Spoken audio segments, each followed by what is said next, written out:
நண்பர்களே, அனைவருக்கும் காலை வணக்கம். இன்றைக்கி நம்ம இந்த சுக்கிர பற்றி நம்ம பார்ப்போம். இந்த சுக்கிர யாருக்கெல்லாம் நல்லது பண்ணும், யாருக்கு பிரச்சனைகள் பண்ணும் அப்படின்றது.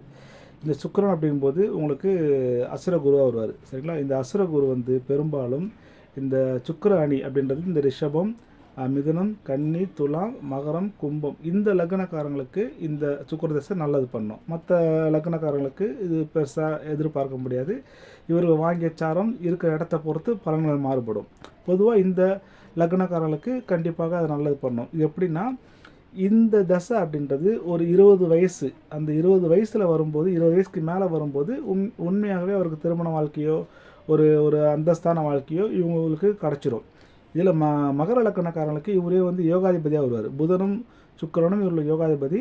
அந்த 20 வயசு மத்தியம கால வயசில் இந்த தசை வந்தார் அப்படின்னா உண்மையாகவே அவர்கள் பாக்கியவான்கள் தான், அவர்கள் உண்மையாகவே புண்ணியம் பண்ணவங்க தான். ஏன்னா இவங்களுக்கு இந்த சுக்கிரன் எல்லா நன்மையும் செஞ்சு கொடுத்து போயிடுவார். அதே மாதிரி இந்த சுக்கிரன் பகை இல்லாமல் இருக்கணும். பகை அப்படின்றது ஒரு கடகத்தில் பகையாவார். இந்த மாதிரி பகை வீட்டில் இல்லாமல் இருக்கிறது பெஸ்ட்டு. ஆனால் தனுசுலேயோ மீனத்துலேயோ சுக்கிரன் இருக்கிறது நல்லது. அவர் பகை வீடாக இருந்தாலும் அது சுபர் வீட்டில் சுக்கிரன் இருக்கிறது ஒரு வகையில் நன்மை தான் செய்யும், சரிங்களா? இப்போ சுக்கிரன் நீச்சமாகக்கூடாது கன்னி வீட்டில். இங்கே கன்னி வீட்டில் நீச்சமானாலும் அவர் பங்கப்பட்டிருந்தார் அப்படின்னா இது ஒரு வகையான யோகத்தை கொடுத்துரும், சரிங்களா? அப்போது குரு பகை இல்லாமல் நீச்சம் இல்லாமல் இருக்கிறது ஒரு பெஸ்ட்டு.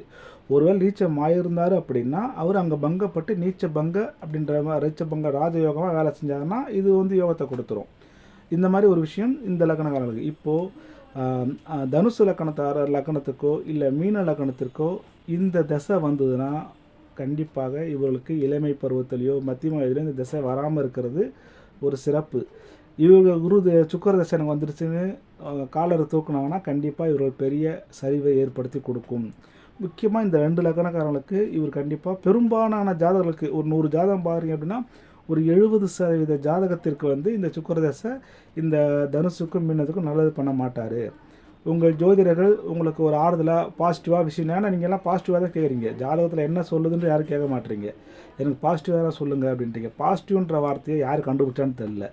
ஜாதகத்தில் என்ன பலன் நடக்க போதோ அது நன்மை தீமை எதாக இருந்தாலும் அதை சொல்கிறது தான் ஜோதிடம்.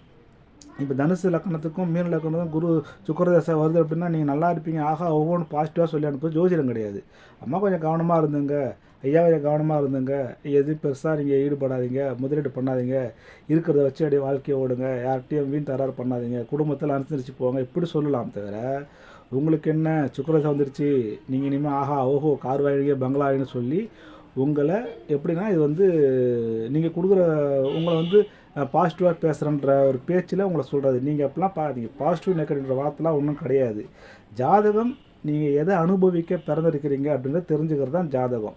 இங்கே தலையெழுத்தை மாற்றுறதோ பரிகாரத்தால் சில விஷயத்தில் மாற்றுறதுலாம் கிடையாது. இப்போ இந்த லக்னக்காரங்களுக்கு நடக்குது, இப்போ தனுசுக்கும் மீனத்துக்கும் இப்போ ஒரு சுக்கிர நடக்குது அப்படின்னா அவர்கள் கவனமாக வாய் சண்டையோ இல்லை வேறு அக்கம்பல் சண்டையோ இல்லாமல் இருக்கிறதும், தங்கள் மனைவிக்கிட்டேயும் சில விஷயங்களை அனுசரித்து போகிறதும் இருக்கணும். தேவையில்லாத வம்பு வழக்கில் ஈடுபடாமல் இருக்கணும். உடம்பு சம்மந்தப்பட்ட கவனமாக இருந்துக்கணும். இது பொது பலன், இப்படி தான் எடுக்கணும். அதே மாதிரி எந்த லக்னமாக இருந்தாலும் இந்த சுக்கிரன் ராகுவோடையோ கேதுவோடையோ சேராமல் இருக்கிறது ஒரு சிறப்பு. இந்த ராகுவோடையோ சுக்கிரனோட சேரும்போது அந்த அதாவது ராகுவோடைய குணங்களோ கேதுவோட குணங்களோ சுக்கிரனுக்கு வந்துடும். சுக்கிரனுடைய குணங்கள் அனைத்தும் ராகுவுக்கும் கேதுக்கும் மாறிவிடும். அதனால் இந்த ராகுவோடைய கேதுவோடு இல்லாமல் இருக்கிறது ஒரு சிறப்பு. இந்த மாதிரி இணைவு இருந்து குரு எங்கன்னா இருந்து பார்த்தார் அப்படின்னா இங்கே சில விதிவிலக்குகள் முரண்பாடுகள் ஏற்படும். இது ஒரு அவங்கவுங்க சுய ஜாதகத்துக்கு ஏற்றால் போல் பலன்கள் மாறுபடும். பொதுவாக இந்த மீனத்திற்கும் இந்த தனுசு லக்கணக்காரர்களுக்கும் சுக்கிர தசை அவ்வளோ சிறப்பு அல்ல. மற்றபடி கன்னி ராசிகளுக்கெல்லாம் இவர் 2 கூடியவர் அப்படின்ற மாதிரி வரும்போது இது நல்லது பண்ணி கொடுத்துரும். ஸோ அந்த பாவகம் சார்ந்த விஷயங்களும் நல்லது நடக்கும், அந்த காரகம் சார்ந்த விஷயங்களும் நல்லா நடக்கும். இதில் துலாம் லக்கணக்காரங்களுக்கும் இவர் 1ஆம் அதிபதியாக வருவார், 8ஆம் அதிபதியாக வருவார். இப்போ இவங்களை எப்படி வேலை செய்கின்றத முதல் 10 வருடம், அந்த 10 வருடம் பார்த்தீங்கன்னா அவருக்கு லக்கணாதிபதியாக செயல்படுவார். லக்கணத்துக்கு என்னென்ன தேவையோ, லக்கணத்தோட யாராவது தொடர்பு கொண்டாரோ அவர் வாங்கின எந்த இடத்துல இருக்காரு, எந்த சாரமானாலும் அதுக்கேற்ற மாதிரி பலன் செஞ்சு கொடுப்பாரு. 8ஆம் இடத்துல இருக்கிற சில விஷயங்களும் பண்ணுவார், நன்மை தீமை எல்லாம். இப்போ 8ஆம் இடத்துல யார் இருக்கிறா, 8ஆம் இவர் யார் பார்க்குறா, இவர் எந்த மாதிரி சூழ்நிலை இருக்கிறார், இதை பொறுத்து இந்த துலாம் லக்கணக்காரர்களுக்கு இந்த சுக்கிர தசை மாறுபட்டு ஒரு கோணத்தில் நடக்கும். அதே மாதிரி இந்த விருச்சிக லக்கணக்காரரும் சுக்கிர தசை வந்து பெருசாக பாதிக்காது. ஏன்னா ஒரு 12 7 கூடியவர் அப்படின்னால இது உங்களுக்கு பெருசாக பாதிக்காது. பட் இந்த லக்கணக்காரர்கள் ஓரளவுக்கு பரவாயில்ல, மேஷ லக்கணக்காரர்களும் ஓரளவுக்கு பரவாயில்லை. அது எப்படின்னா ஒரு ஒரு 50% ஓகே. இந்த மேஷத்துக்கும் இந்த விருச்சிகத்துக்கும் 50% ஓகே தான். அப்படி ஒன்றும் பெரிய மைனஸ் பண்ணாது. இதில் மைனஸ் அப்படின்னு பார்க்கும்போது அதிகபட்சம் இந்த மீனத்துக்கும் தனுஷுக்கும் அதிகபட்சம் பிரச்சனை கொடுக்குறதா வந்து நம்ம பல ஜாதகத்தை பார்க்கும்போது தெரிய வருது. இவர் வாங்கின சாரம், பார்க்குற பார்வை, இருக்கிற இடம் இதை பொறுத்துலாம் இருக்கும். அதே மாதிரி பொதுவாகவே எல்லோரும் சுக்கிரன் மறையக்கூடாது அப்படின்னு சொல்கிறாங்க. ஆனால் சில ஆசிரியர்கள் என்ன சொல்கிறாங்கன்னா, சுக்கிரன் மறைஞ்சால் சுக்கிரன் காரகம் கண்டிப்பாக உங்களுக்கு கிடைக்கும் அப்படின்றது ஒரு கருத்து சொல்கிறாங்க. அதை நம்ம ஜாதகத்தோடு ஒப்பிட்டு பார்க்கும்போது உண்மையாக தான் இருக்குது. ஸோ சுக்கிரன் மறைவு அப்படின்றது ஒரு வகையில் நமக்கு அந்த ஜாதகருக்கு பணம் சம்மந்தப்பட்ட விஷயங்களில் வெற்றியை கொடுத்துருது. இந்த பணம் நிரந்தரமாக இருக்குமா இல்லையா அப்படின்றது மற்ற பாவங்களை வச்சு நம்ம முடிவுக்கு வரணும். ஸோ சுக்கிரன் மறைவது தவறு ஒன்றும் கிடையாது. 6, 8, 12 மறைவது சுக்கிரனுக்கு நல்லா தான். ஆனால் பாவர் சம்மந்தப்படாமல் இருக்கும்போது அது சுபத்தை செஞ்சு கொடுத்துரும். இந்த சுக்கிரன் வந்து சனியோடு சேரும்போது அவர்கள் இன்னும் யோகமாக எந்த லக்னமாக இருந்தாலும் சனியோடு சேர்ந்த சுக்கிரன் நல்லது பண்ணுவார், நல்ல ஒரு செல்வந்தத்தை ஏற்படுத்தி கொடுத்துவார். அதனால் இந்த மாதிரி இணைவுகளை வச்சு நம்ம பார்க்கணும். இவர் ராகு கேதுவோடு இல்லாமல் இருக்கிறது மட்டும்தான் ஒரு நல்ல விஷயம். ராகு கேதுவோடு இருந்தால் என்னென்னா, அந்த ராகுவோடு சேர்ந்த சுக்கிரன் சில சில எப்படி சொல்லுவாங்கன்னா, இது காம இச்சைகளுக்கு இல்லை போதைகளுக்கு, வஸ்துகளுக்கு, இந்த மாதிரி சில சில தவறான வழிகளை நம்ம கடத்தின்னு போயிடுவார், நம்ம கொண்டு போவார். இந்த மாதிரி விஷயம் நடக்கும். இதுவும் சுபர் தொடர்பு இருக்கும்போது அதுலேயும் சில மாறுபாடுகள் ஏற்படும். இது வந்து ஒரு பொதுவான விஷயங்கள் தான். சுக்கிரன் எண்ணத்துக்காக உங்கள் ஜாதகத்தில் எந்த இடத்துல இருக்கிறாரோ அது சார்ந்த விஷயங்கள் அவருடைய தசா புத்தி காலங்களில் அது நடக்கும்.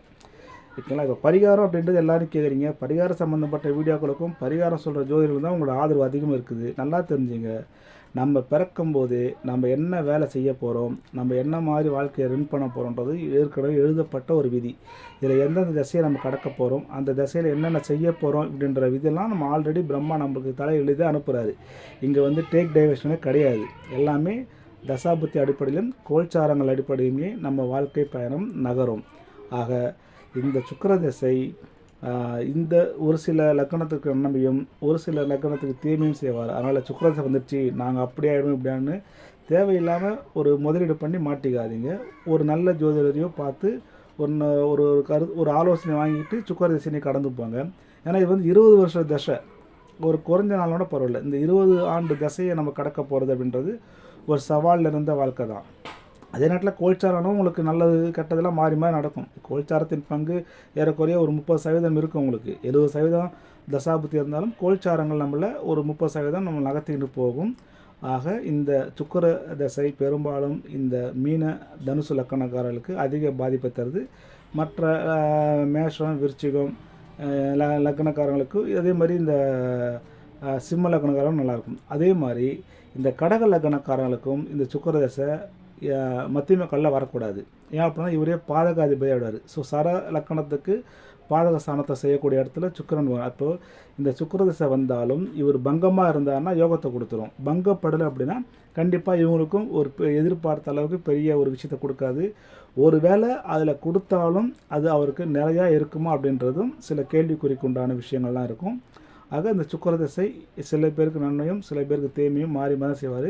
எல்லாருக்கும் சுக்கிர திசை நன்மை செய்யாது அப்படின்றத நீங்கள் தெரிஞ்சுங்க.